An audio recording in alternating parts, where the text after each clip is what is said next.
En el entierro de mi madre, mi padrastro me prohibió acercarme a ella para despedirme. Semanas después, él y sus hijas me bloquearon en la puerta de la lectura del testamento. Con una sonrisa fría, él dijo: «Solo las herederas tienen lugar aquí. Sabes, hay momentos en la vida en que te das cuenta de que las personas a tu alrededor nunca realmente te vieron».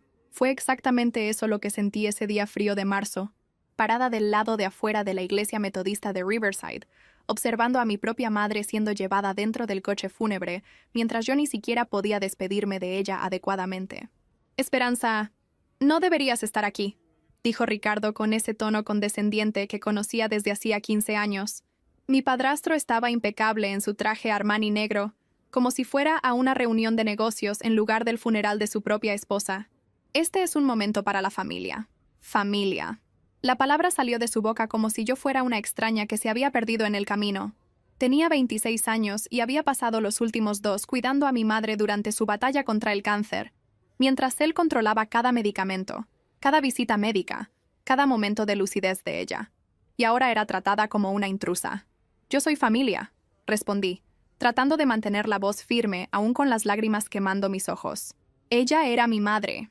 Sofía, la hija mayor de él, se acercó con su típica expresión de superioridad. A los 32 años había heredado tanto la ambición como la frialdad del padre. «Esperanza, querida, necesitas entender que mamá Margarita dejó instrucciones muy claras sobre cómo las cosas deberían ser conducidas». Mamá Margarita. Ni siquiera podían llamarla por su nombre verdadero. Para ellas, mi madre siempre fue solo la mujer que se había casado con el patriarca de la familia, no la médica brillante y cariñosa que yo conocía desde que nací. El funeral fue una representación elaborada. Flores carísimas, discursos vacíos de personas que apenas conocían a mi madre, y yo observando todo desde lejos, como si estuviera viendo la vida de otra persona a través de una vitrina. Ricardo no me permitió sentarme con la familia ni hablar durante el servicio. Yo era un fantasma en la celebración de la vida de mi propia madre. 3 días después, recibí una llamada de la abogada Elena, solicitando mi presencia en la oficina para la lectura del testamento. Mi corazón se disparó. Tal vez mi madre había dejado al menos una carta, algunas palabras finales que Ricardo no pudiera negarme.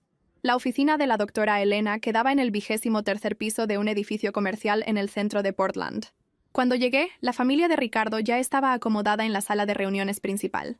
Él, Sofía e Isabel, la hija menor de 28 años. Todos me miraron como si fuera un error de casting en una película cara. «Ah, Esperanza». Ricardo se levantó con una sonrisa que no llegaba a los ojos. «Qué bueno que viniste. Aunque debo decir que estás perdiendo tu tiempo.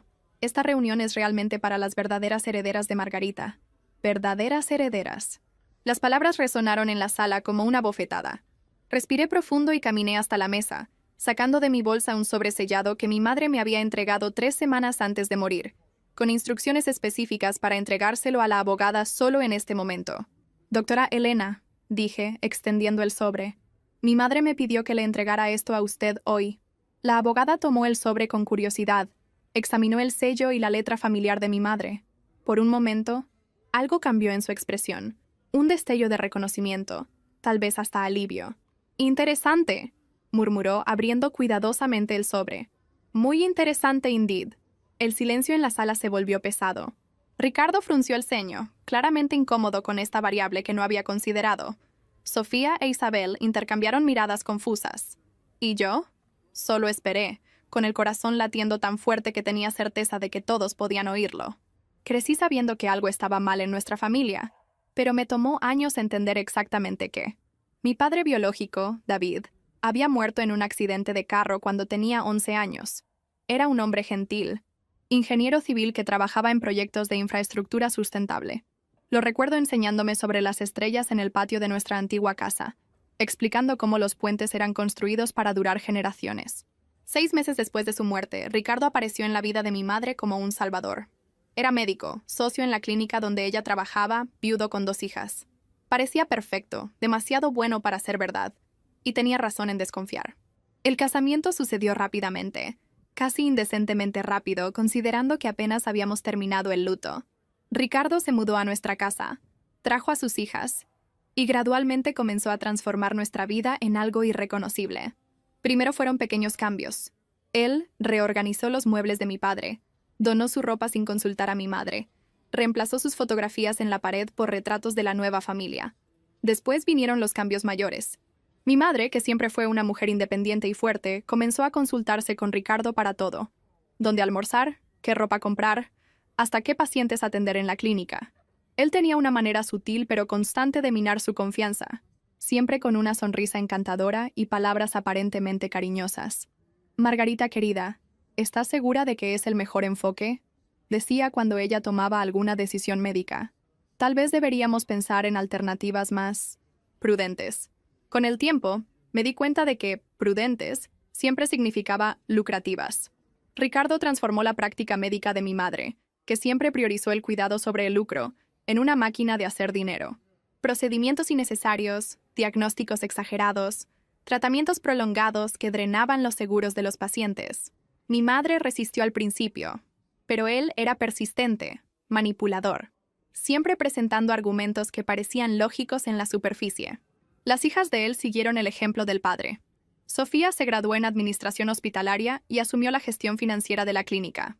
Isabel, graduada en psicología, trabajaba como consultora de bienestar, una posición creada específicamente para ella, que básicamente involucraba convencer a pacientes ansiosos de hacer más exámenes y consultas. Yo era tratada como una extraña en mi propia casa.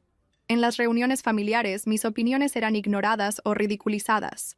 Cuando cuestionaba ciertas prácticas de la clínica, Ricardo sonreía condescendientemente y decía: «Esperanza, querida, eres muy joven para entender las complejidades de la medicina moderna».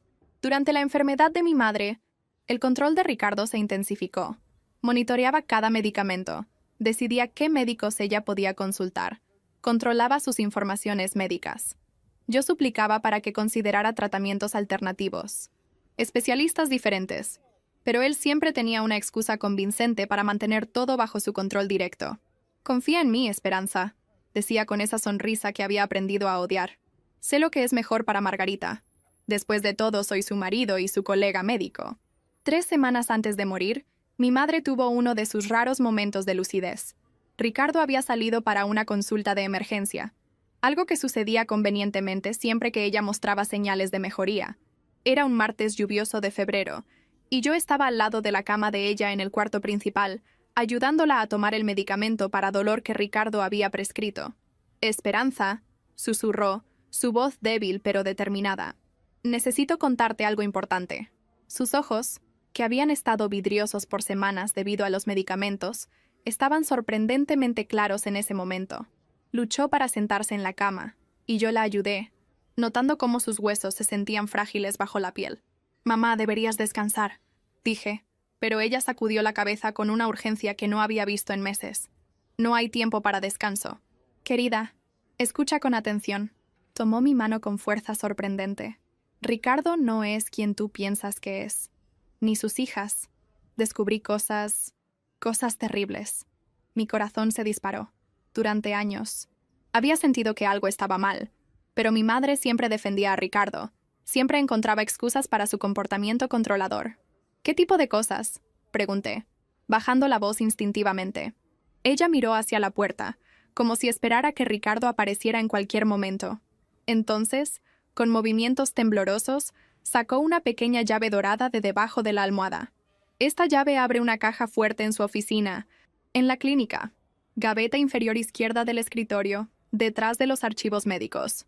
Pero necesitas ir por la noche, cuando no hay nadie allí». Presionó la llave en mi palma. «Dentro de la caja fuerte hay un sobre marrón. Toma todo lo que está allí, Esperanza. Todo». «Mamá, eso es arriesgado. Si Ricardo descubre...» «Él ya hizo todo lo que podía hacer conmigo», interrumpió con una tristeza profunda. «Pero tú aún tienes una vida por delante. Necesitas protegerte». Me explicó rápidamente cómo desactivar el sistema de alarma de la clínica. Aparentemente ella sabía el código porque Ricardo había usado su fecha de nacimiento, típico de su arrogancia. Me dio instrucciones sobre dónde estaban las cámaras de seguridad y cómo evitarlas. «Y Esperanza», sostuvo mi cara con sus manos frías, «hay otra abogada, Catalina, en la oficina Catalina y Asociados. Búscala si algo me pasa. Ella tiene documentos importantes». 2 días después, un jueves a medianoche, me encontré agachada en los fondos de la clínica médica Riverside, vistiendo ropa oscura y tratando de controlar los nervios. El complejo médico era moderno, Todo vidrio y acero, intimidante incluso en la oscuridad. Usé la llave que mi madre me había dado para la entrada de atrás. Aparentemente, ella aún tenía acceso total a las instalaciones. La oficina de Ricardo quedaba en el segundo piso, con vista al estacionamiento. Era exactamente como esperaba. Muebles caros, diplomas enmarcados cubriendo una pared entera, fotografías de él con políticos locales y otros médicos importantes. Incluso en la oscuridad, el ambiente irradiaba poder e influencia. Encontré la gaveta que mi madre había descrito, pero no estaba preparada para lo que encontraría allí. La caja fuerte era pequeña, del tamaño de una caja de zapatos, pero estaba repleta de documentos, fotografías y archivos digitales. Mis manos temblaban mientras transfería todo a una bolsa. Había contratos que no entendí en ese momento, correspondencias entre Ricardo y personas que no conocía, y algo que me revolvió el estómago. Una serie de fotografías de mi madre en diversos estados de deterioro durante su enfermedad, con anotaciones médicas en la letra de Ricardo. Las anotaciones eran frías, clínicas, como si ella fuera un objeto de estudio en lugar de su esposa. Pero lo que realmente me perturbó fue un cuaderno pequeño, encuadernado en cuero, lleno de la letra meticulosa de Ricardo. Era una especie de diario, documentando no solo la progresión de la enfermedad de mi madre, sino también sus planes para después de su muerte. Planes que me incluían de maneras que me hicieron sentir náusea. Salí de la clínica esa noche cargando secretos que cambiarían todo, pero aún no tenía idea de la extensión de la traición que estaba a punto de descubrir. La carta de mi madre estaba en el fondo del sobre marrón, escrita en su letra familiar pero temblorosa. La leí sola en mi apartamento, a las 3 de la madrugada, con una taza de té enfriándose a mi lado y lágrimas empañando mi visión. Mi querida Esperanza, comenzaba. Si estás leyendo esto, significa que mis sospechas se confirmaron y que no logré librarme de la situación a tiempo. Perdóname por no contarte antes, pero necesitaba protegerte mientras reunía evidencia suficiente.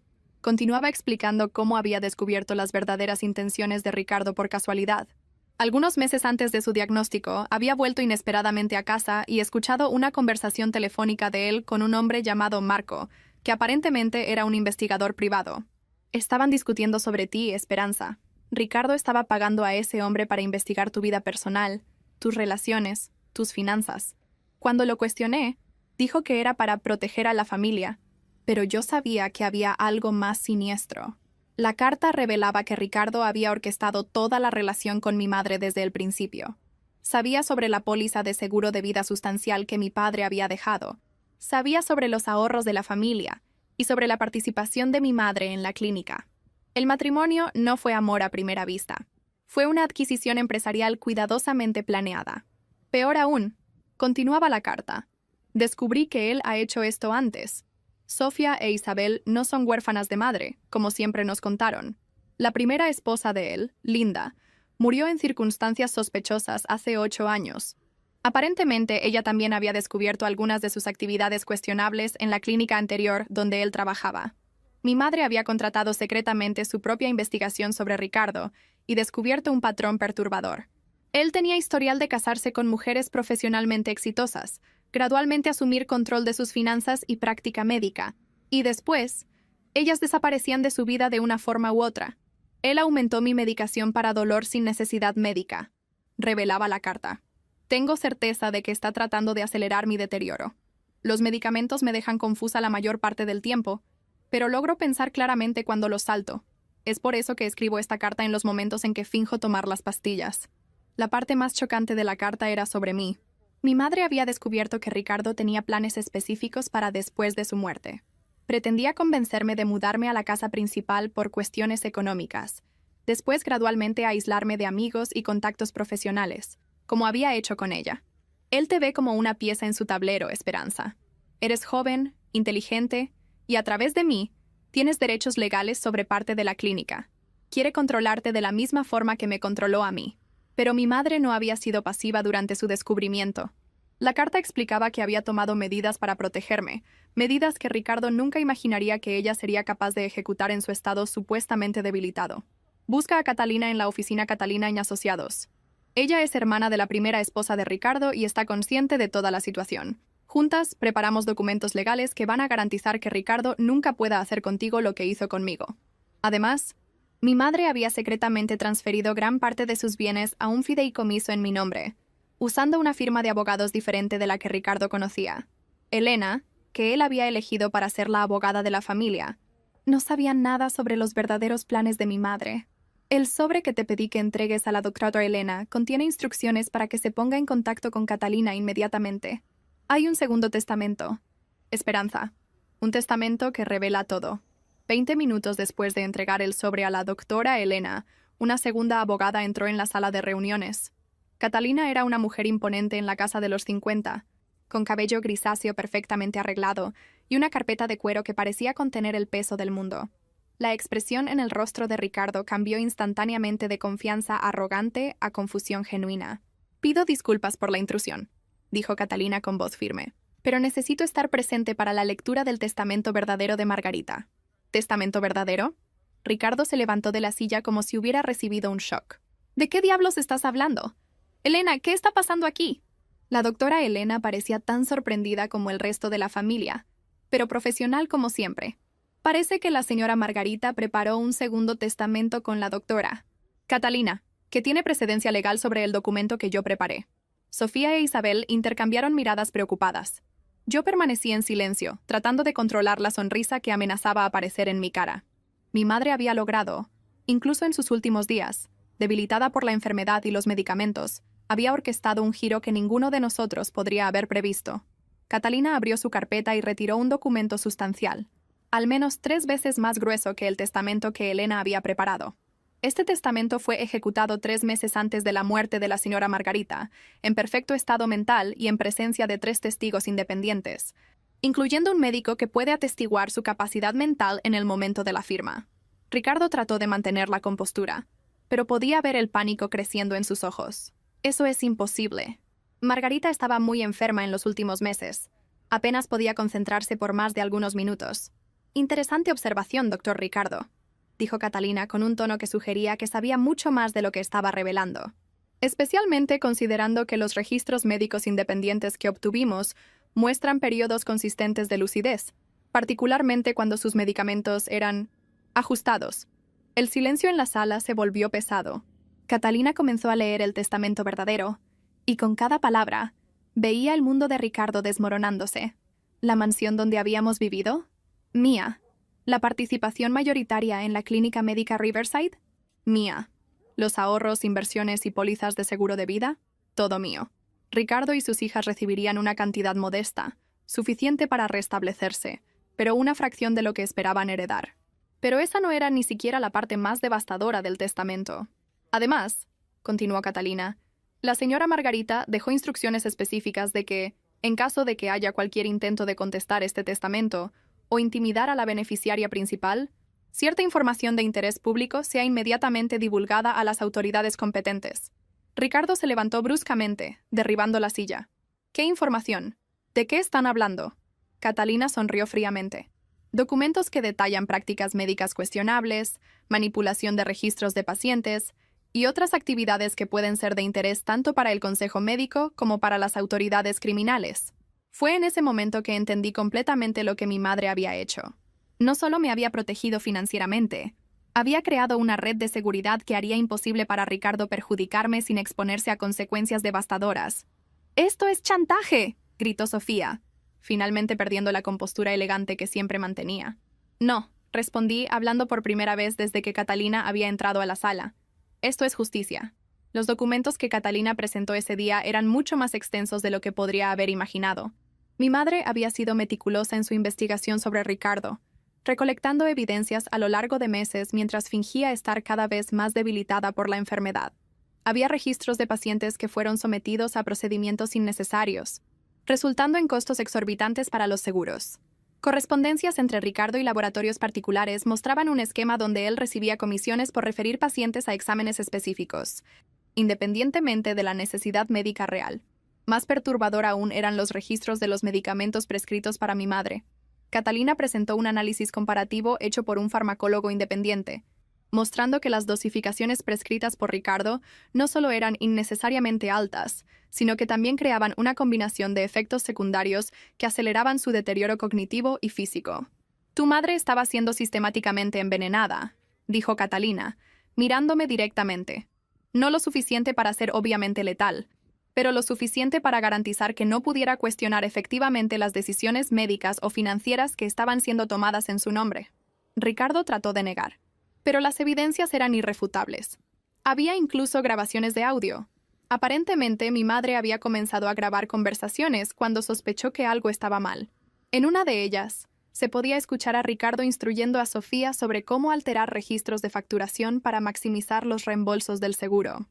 «No puedes probar que yo tenía intenciones maliciosas», dijo Ricardo, su voz perdiendo la confianza autoritaria que siempre cargaba.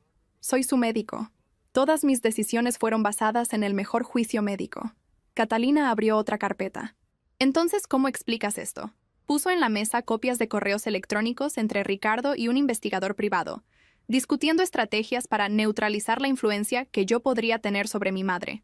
Había también correspondencias con abogados sobre maneras de removerme legalmente de la herencia, incluyendo posibilidades de declararme mentalmente incompetente o de implicarme en algún crimen menor.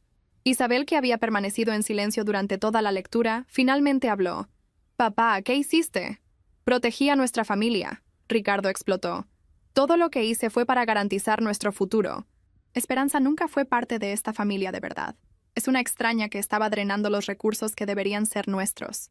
«¿Drenando recursos?», repetí, sintiendo una rabia que había estado dormida por años finalmente despertar. «Cuidé a mi madre mientras ustedes estaban ocupados planeando cómo dividir su herencia. Estuve al lado de su cama todas las noches, mientras tú estabas trabajando hasta tarde en la clínica. No entiendes las complejidades de la situación financiera». Sofía trató de intervenir, pero su voz carecía de la autoridad usual. «En realidad, entiendo perfectamente», respondí, sorprendiendo a todos, incluyéndome a mí misma, con la firmeza en mi voz. «Entiendo que transformaron la práctica médica de mi madre en un esquema de fraude. Entiendo que la mantuvieron medicada de más para que no pudiera cuestionar lo que estaba pasando. Y entiendo que planeaban hacer lo mismo conmigo». Catalina observó la confrontación con satisfacción profesional. Las evidencias también muestran una conspiración para cometer fraude de seguro a gran escala.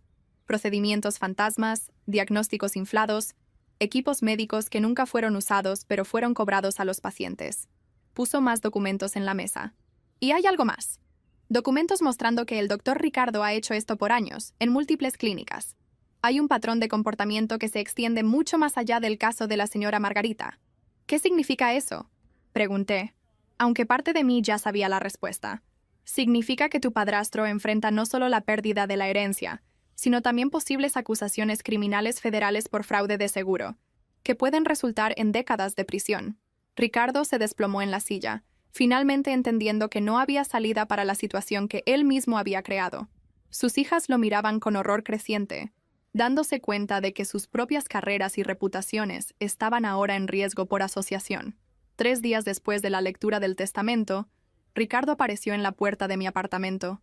Era un jueves por la noche, y yo estaba organizando los documentos legales que Catalina me había dado cuando escuché los golpes insistentes en la puerta. Cuando abrí, encontré a mi padrastro parado en el pasillo, claramente alterado y desesperado.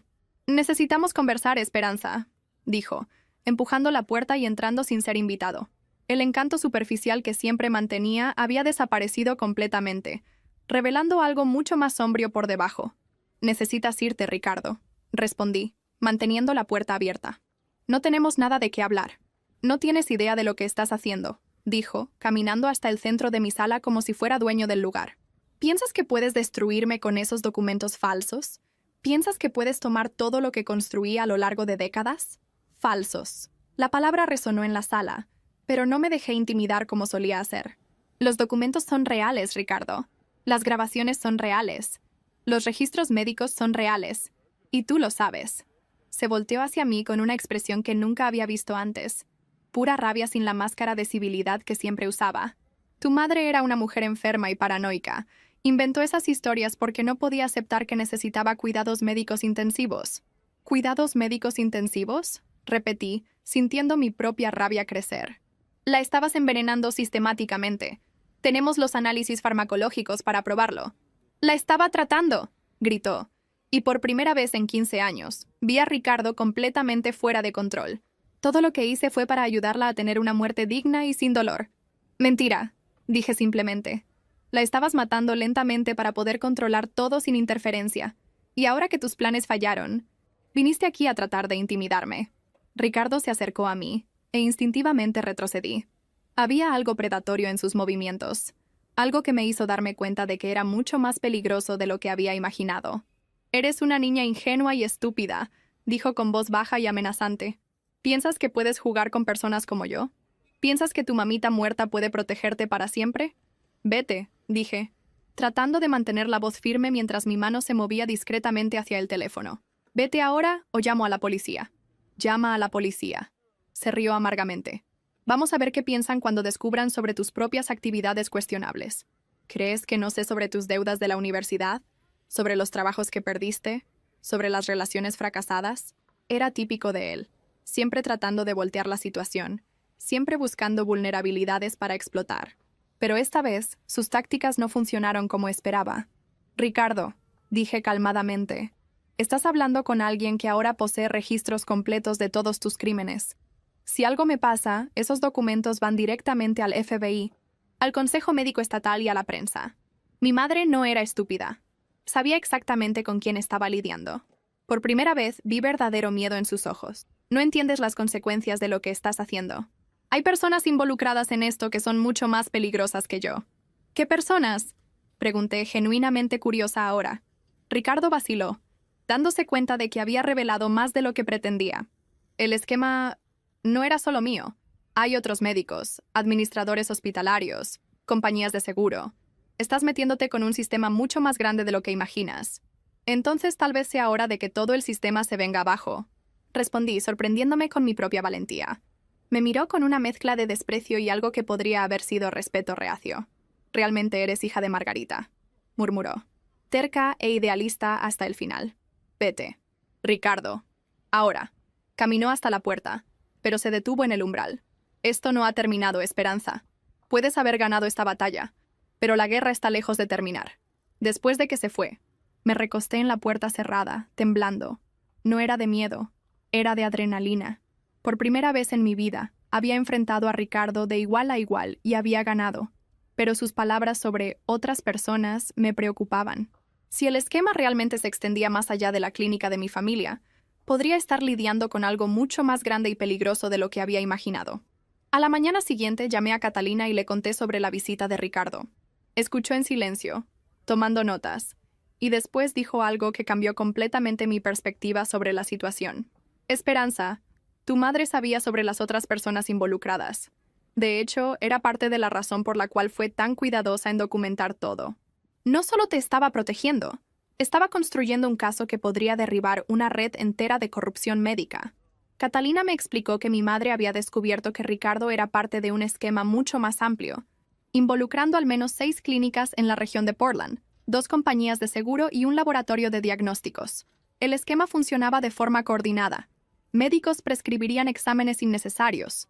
El laboratorio los ejecutaría por precios inflados, y las compañías de seguro aprobarían los reembolsos a cambio de comisiones ocultas.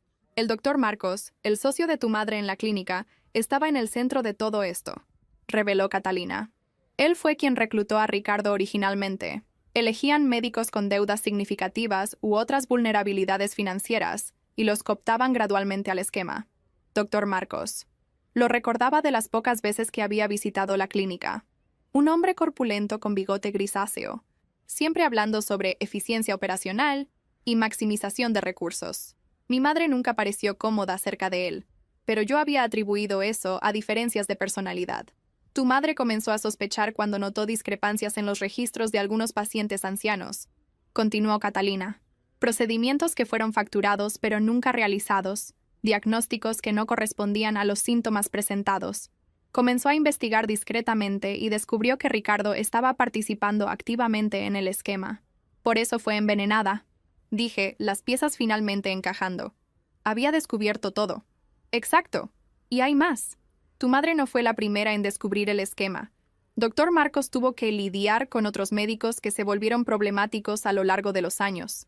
Algunos fueron simplemente despedidos y amenazados con procesos por difamación si hablaban. ¿Otros qué? Otros tuvieron accidentes o desarrollaron súbitas condiciones médicas que los forzaron al retiro temprano.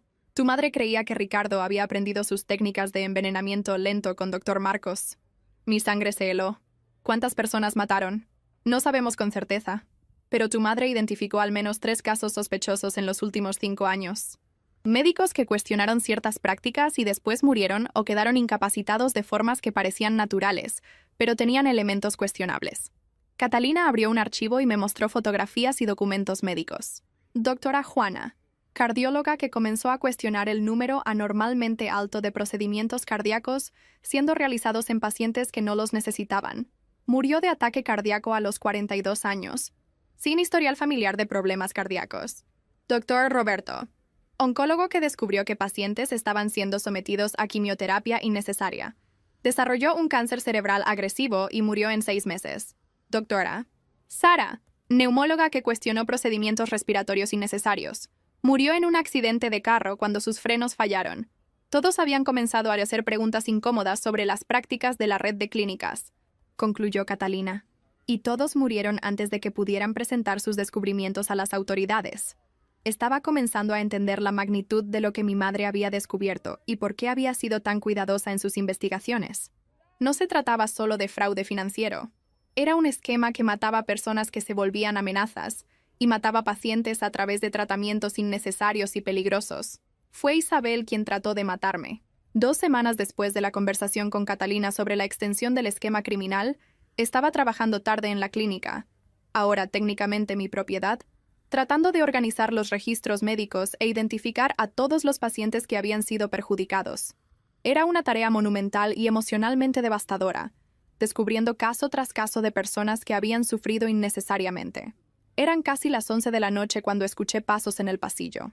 Asumí que era el guardia de seguridad nocturno haciendo su ronda, pero los pasos se detuvieron frente a la puerta de la oficina donde estaba trabajando.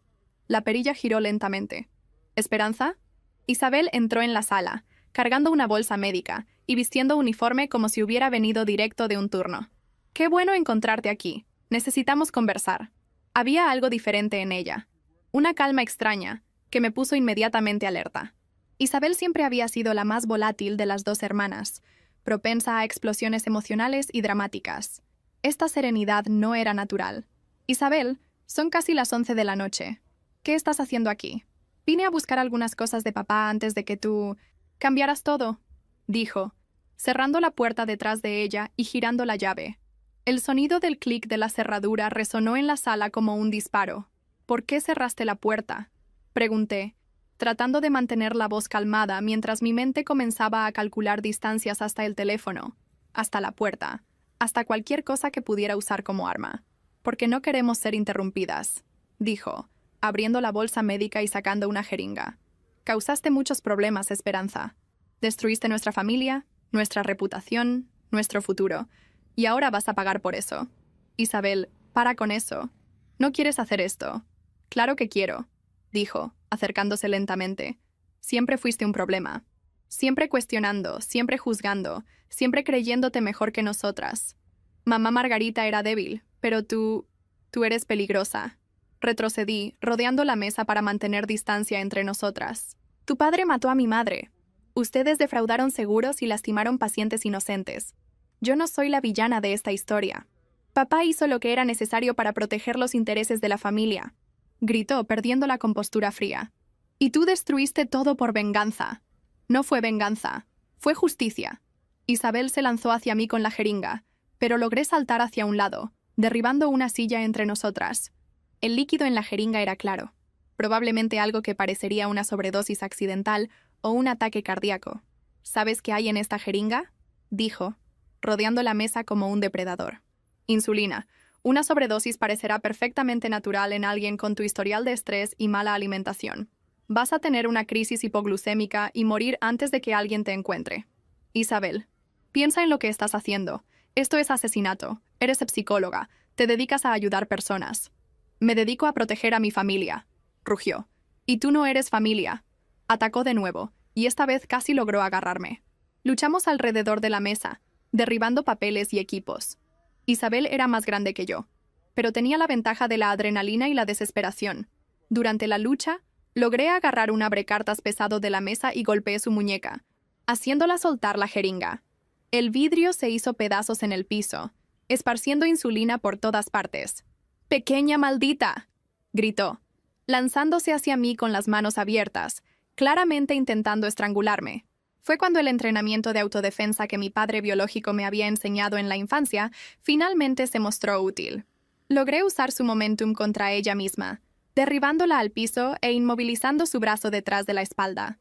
¡Auxilio!, grité lo más fuerte que pude. ¡Auxilio!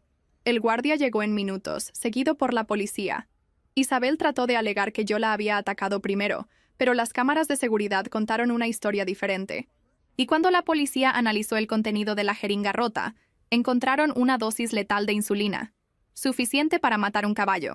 El juicio fue un espectáculo mediático. Por 3 meses, los detalles sórdidos del esquema médico dominaron los titulares locales y nacionales.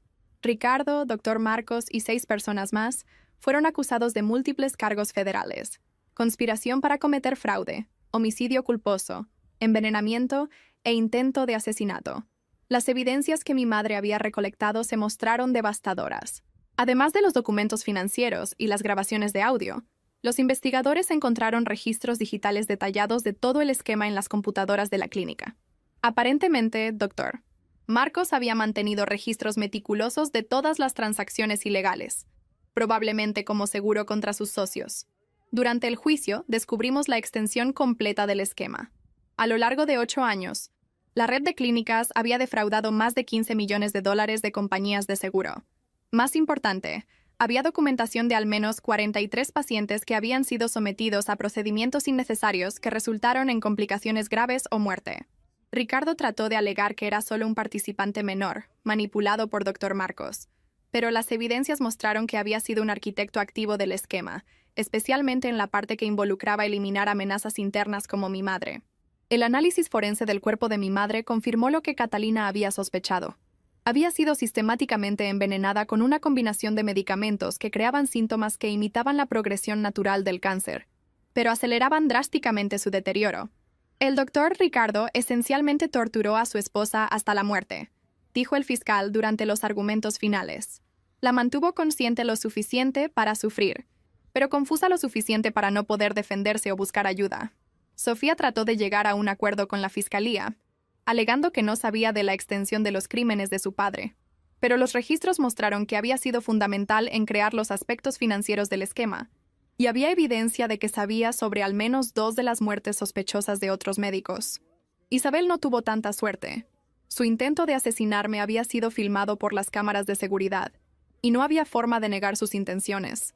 Además, los investigadores descubrieron que había ayudado a administrar los tratamientos que mataron a mi madre, proporcionando apoyo psicológico que en realidad era manipulación emocional diseñada para mantener a mi madre aislada y dócil. Las sentencias fueron severas. Dr. Marcos recibió cadena perpetua sin posibilidad de libertad condicional por múltiples acusaciones de homicidio. Ricardo fue condenado a 30 años por homicidio en segundo grado, conspiración y fraude federal. Sofía recibió 15 años por conspiración y fraude. Isabel fue condenada a 25 años por intento de asesinato y participación en los homicidios. Pero tal vez la parte más satisfactoria del juicio fue ver toda la red desmoronarse. Las otras clínicas fueron cerradas. Decenas de profesionales médicos perdieron sus licencias, y las compañías de seguro involucradas enfrentaron investigaciones federales propias. Durante todo el proceso, fui protegida por un programa de protección a testigos, pero nunca me sentí verdaderamente segura hasta escuchar el veredicto final. Cuando el juez leyó las sentencias, sentí como si un peso que cargaba desde hacía años finalmente hubiera sido removido de mis hombros. Reconstruir algo que fue construido sobre mentiras y corrupción es más difícil que demoler y empezar desde cero. En los meses que siguieron al juicio, me encontré dueña de una clínica médica que tenía una reputación completamente arruinada, empleados traumatizados y pacientes que habían perdido completamente la confianza en la institución. Mi primera decisión fue cerrar temporalmente la clínica médica Riverside para una reestructuración completa. No podía simplemente continuar operando como si nada hubiera pasado. Cada sala, cada procedimiento, cada protocolo estaba contaminado por la corrupción anterior. Con la ayuda de Catalina, que se había convertido no solo en mi abogada, sino también en una mentora y amiga, comencé el proceso de limpieza. Auditamos todos los registros médicos de los últimos 10 años, identificando a todos los pacientes que habían sido perjudicados por el esquema fraudulento. Fueron cientos de casos. El aspecto financiero fue complicado. Técnicamente, había heredado no solo los bienes, sino también las deudas legales derivadas de los crímenes. Había decenas de demandas civiles de pacientes y familias que habían sido perjudicados. En lugar de luchar contra esas demandas, tomé una decisión que muchas personas consideraron financieramente irresponsable. Establecí un fondo de compensación voluntario.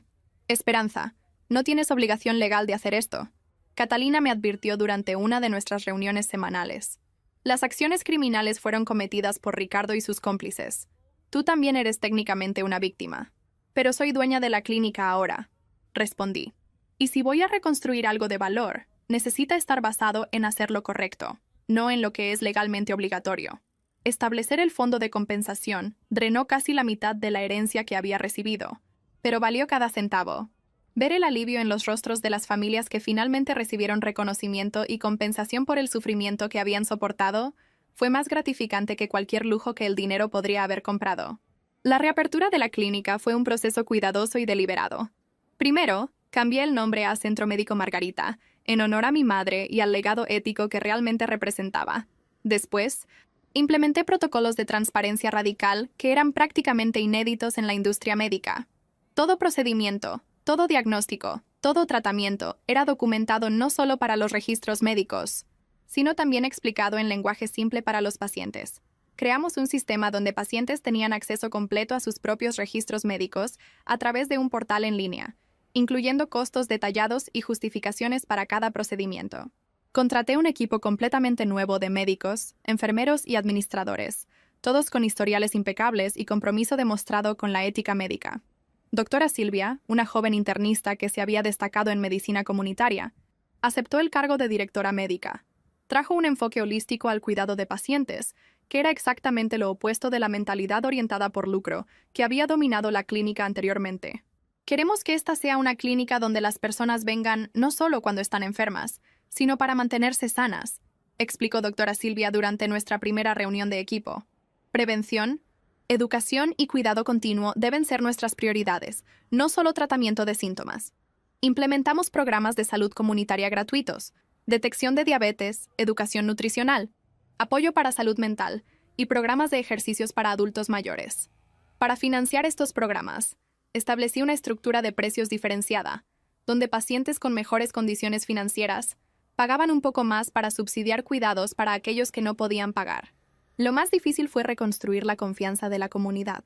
Durante el primer año después de la reapertura, nuestro volumen de pacientes era menos de la mitad de lo que había sido antes del escándalo. Muchas personas simplemente no podían separar la nueva clínica de las prácticas corruptas anteriores. Pero gradualmente, a través de cuidado consistente y transparencia absoluta, comenzamos a reconquistar la comunidad.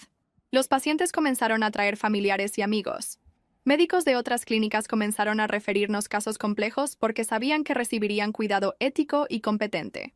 3 años después de la reapertura, algo extraordinario sucedió. La Asociación Médica Americana nos otorgó el Premio de Excelencia en Ética Médica, reconociendo no solo nuestros protocolos de transparencia, sino también nuestro modelo de cuidado comunitario sustentable. Hoy, 4 años después del juicio, el Centro Médico Margarita se ha convertido en un modelo nacional para práctica médica ética. Recibimos visitantes de todo el país, médicos, administradores hospitalarios, estudiantes de medicina, que quieren aprender sobre nuestros protocolos y enfoque. Me convertí en una oradora respetada sobre integridad en el área médica, viajando a conferencias médicas y universidades para hablar sobre cómo transformar instituciones corruptas en organizaciones ejemplares. Es irónico. El intento de Ricardo de silenciarme y controlarme terminó dándome una voz más poderosa de la que jamás podría haber imaginado. Sofía fue liberada el año pasado después de cumplir 12 años de su sentencia por buen comportamiento. Me escribió una carta pidiendo disculpas y diciendo que estaba trabajando como consultora financiera para organizaciones sin fines de lucro. Nunca respondí a la carta, pero me alegra saber que aparentemente encontró una manera de usar sus habilidades para fines constructivos. Isabel aún está en prisión, y por lo que sé, permanecerá allí por al menos una década más.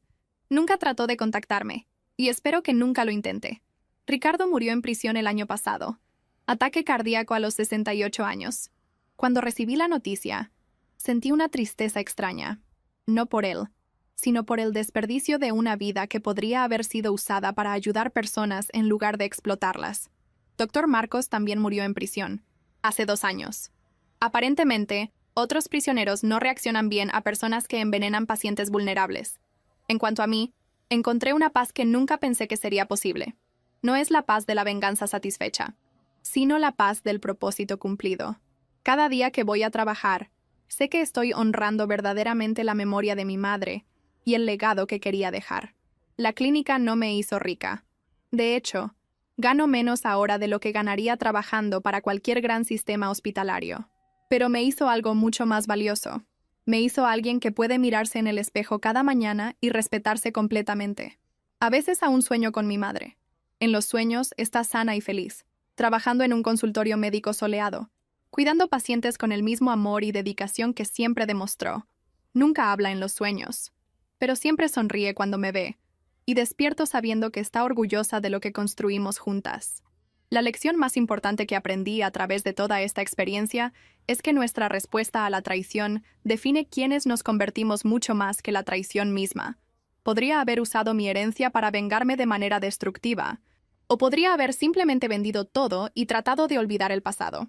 En su lugar, elegí transformar algo corrupto en algo hermoso. Hoy, cuando jóvenes médicos me preguntan cómo lidiar con presiones éticas en sus carreras, siempre digo: recuerden que no están solo tratando síntomas o enfermedades. Están cuidando personas que confían sus vidas en sus manos. Esa confianza es sagrada, y una vez rota, puede tomar toda una vida para ser reconstruida. El Centro Médico Margarita continúa creciendo. Estamos planeando abrir una segunda ubicación el próximo año, y 3 escuelas de medicina crearon pasantías específicamente para que estudiantes puedan aprender nuestros protocolos de transparencia y cuidado, centrado en el paciente. Pero tal vez el logro del que más me enorgullezco sea una pequeña placa en la recepción principal de la clínica. Simplemente dice: en memoria de Dra. Margarita, médica, madre y modelo de integridad. Su legado vive en cada vida que tocamos. Mi madre fue asesinada por personas que pensaron que podrían borrar su influencia y controlar su legado. En su lugar, inadvertidamente crearon algo mucho más poderoso y duradero de lo que ella jamás podría haber construido sola. A través de su valentía para documentar la verdad, incluso enfrentando la muerte, no solo me salvó a incontables futuros pacientes y creó un modelo para cómo la medicina debería ser practicada. A veces justicia no es solo castigar a los culpables. A veces justicia es transformar tu dolor en algo que hace el mundo un poco mejor para las próximas personas que pasarán por el mismo camino que recorriste.